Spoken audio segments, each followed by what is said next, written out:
Hi everyone. So, continuing my Type for Personal Growth series, I'd like to talk about another thing which socionics offers that enables you to really make the most of a coaching conversation about utilizing type to further your personal growth and development.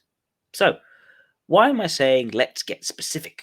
Well, because socionics is unlike in regular Myers-Briggs, which is more of a four-function model theory. Socionics is an eight-function model theory. Now, that's not to say at all that MBTI is always a four-function model. You have the John Beebe model, which is actually an eight-function model. But what socionics does by having eight functions, by going into a greater level of depth and specificity when tackling each of the eight cognitive functions, by doing that, it's able to give you clarity in terms of exactly what are you processing, what are you dealing with, and how do you deal with it, which is a very important thing to know if you're going to build a coaching and development plan. Now, if you look at, say, BB, it does 8 as well, but it suffers from a certain lack of clarity and specificity. If anything, it needs to incorporate the Jungian archetypes, of which there are many, far more than 8, into 8 slots, actually creates a rather vague theory, and it leaves a lot up to interpretation, which can vary from one person to the next. So, really, what I like about socionics is that it has very clear, very specific definitions for each of the 8 functions in its model. And so that allows us to really know what is what and what is the nature of the problem that each person is facing.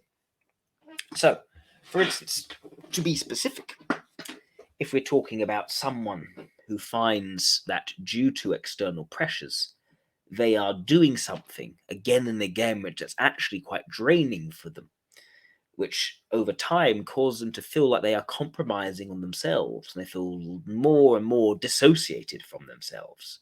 We can easily pinpoint that as being something to do with the role function. The role function being a function in the superego block, which is not valued and not strong. But the role function is the more flexible and more accessible of the two, whereas the vulnerable is more of a complete blind spot.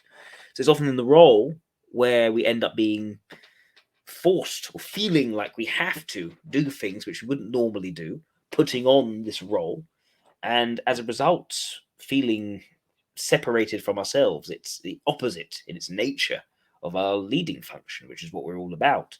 So we have to put on this role that's very different from ourselves, and we feel we're compromising on ourselves all the time by doing it. So not only does sociologics enable me to quickly figure out what's going on in terms of diagnosing what the problem is, but also it can give me a solution. And the solution to a role function being overplayed is for that person to be almost rescued by the provision of a suggestive function, a suggestive function being the weakest valued element for the person. Uh, that would vary from type to type, and same way that the role will vary from type to type. But essentially, it's being provided with the inverse of what they're being expected and being almost made to do. By having that inverse provided, it frees the person from the demands of a role. An example might be, let's say you have an ENTJ, an ENTJ feeling that they have to engage in extroverted ethics, extroverted feeling. And they have to put on that positive front a lot of the time to socially fit in. But the more they do this, the more fake they feel, the less sincere they feel, the more cut off they actually feel from, first of all, their ability to exercise logic in a pragmatic and effective way. The less they're able to feel like they're able to just simply speak in a matter-of-fact, true way, to speak their mind in a way which might actually help the situation rather than just make people feel better. So what rescues an ENTJ from this feeling of putting on a mask, as it were, is to be engaged with in close one-to-one relationships of trust. That's introverted feeling. By having close relationships of trust where they know that people understand their character, suddenly they're once again able to speak their mind plainly, honestly, factually. There's no longer a need for them to put on the FE mask because FI has removed that need. But of course, this is something which can only be provided by someone else to some degree. The suggestive function is a very passive function that needs the input from someone else. So the point is, I wouldn't be able to know, but actually, the solution to your problem is finding someone else who can provide this without a model like socionics to be able to light the way so clearly. Similarly, when we're talking about aspirations and needs and developments, aspirations and needs are also treated differently in socionics. You may have an area for development and growth, something you value that you're not strong at, which you may feel, actually, I want to take this forward myself. I want to be able to do this thing myself. I don't want someone to do it all for me. I want to do this thing myself. That would be the mobilizing function. So that's going to be very different to, say, the suggestive function. As I said, the suggestive function is very passive. It's looking to be outsourced. It's looking to have someone else help them out in it very directly. Whereas the mobilizing, no. You want maybe some light support from someone else, but you want to really be taking this on yourself.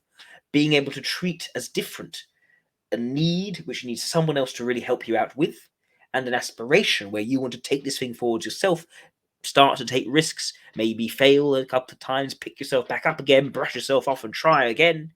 This is something that the mobilizing function is about.